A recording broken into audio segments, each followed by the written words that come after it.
Hey, welcome back. I just wanted to say a huge disclaimer for the video. A lot of the things in here have not been confirmed and doesn't come from the acting parties themselves, so just keep that in mind.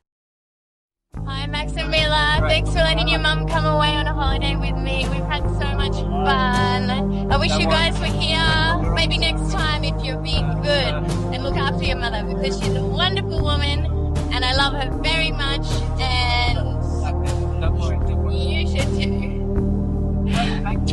See you soon. If you are chronically online and interested in celebrity culture, you've probably heard the phrase yacht girl thrown around. So what does it mean? Well, in recent years, attention has been drawn to the models, actresses, and musicians who are seen in their finest bikinis on the front of billionaires' yachts around summer or film festival time. Online conversations began and people deduced that some of these celebrities were practically involved in a kind of high-class escort business, entertaining the rich on these yachts, and in exchange they get funding for a project, money for themselves, connections, and in some cases a rich spouse. Models like Miranda Kerr, Irina Shayk, and Emily Ratajkowski are some of the most talked about alleged yacht girls, and Miranda Kerr has been named as the most expensive. Currently, she is the wife of a billionaire who she is said to have met through yachting.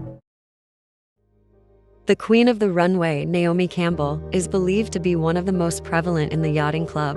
She's even been said to be known as someone who brings in younger models for the billionaires, and that's allegedly how she met her former billionaire boyfriend. People believe that she's been involved since the 90s. The rumor is Naomi and Kate Moss ran the Yacht Girls Club of the 90s, which is why they are so well connected today. Naomi Campbell's connection to Jeffrey Epstein doesn't help the rumors. In fact, it's one of the reasons why people are so willing to believe that she is a yacht girl and she brings young people into the business. But as previously mentioned, not only models are yacht girls, and they don't have to be women either.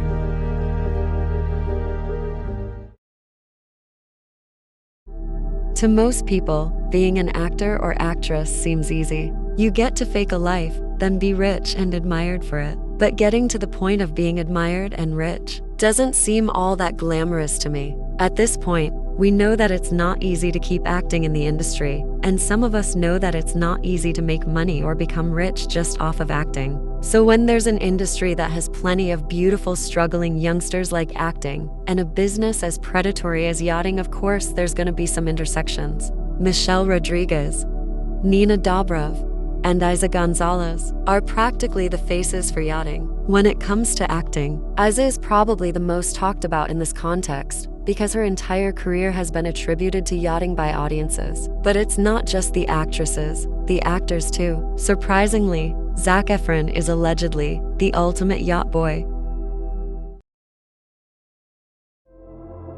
When we talk about predatory situations like yachting and establish that young men in the industry are targeted too, I think there's more discussion about the men being the victim than the women. They are all victims and none is supposed to be centered more than the other. Zac Efron was definitely a victim of the industry, the pretty Disney boy that every girl had on their bedroom wall. Now it is speculated that his lifestyle is sponsored by yachting and that he was introduced to this lifestyle from a very early age. Now being in this world for so long, he's allegedly become dependent on drugs, liquor, and addicted to procedures that add to his appearance. Recently, he's been a fixture on the yacht of the billionaire Mohammed Al-Turki, along with Isa Gonzalez, Michelle, and Naomi. Finding out more about his situation, it seemed reminiscent with what happened with Leonardo DiCaprio.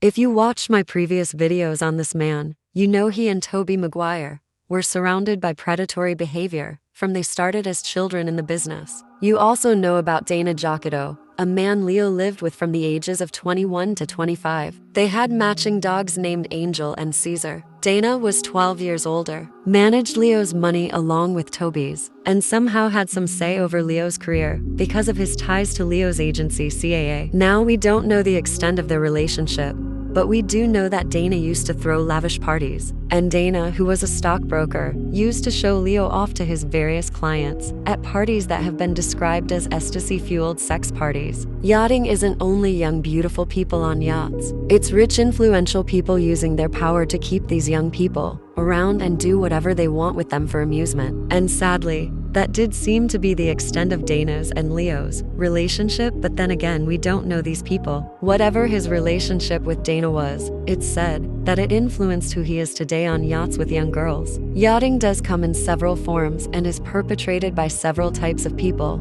and is not only unique to Hollywood.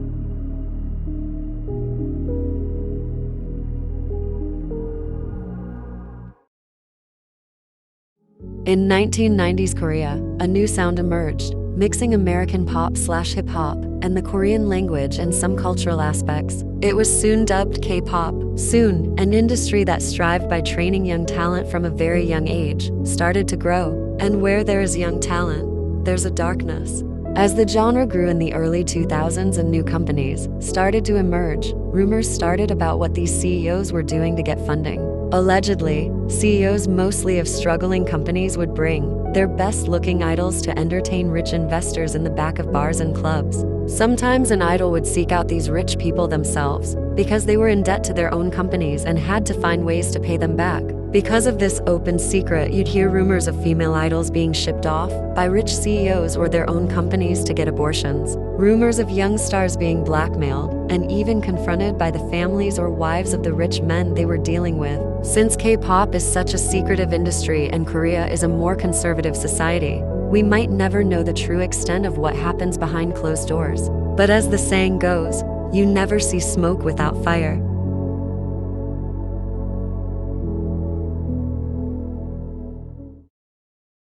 Well, that was the end of our video. Abrupt, I know, but I'll be sure to do more research. As always, thanks for watching, and look out for more weirdly edited videos from me. Thanks again. Bye.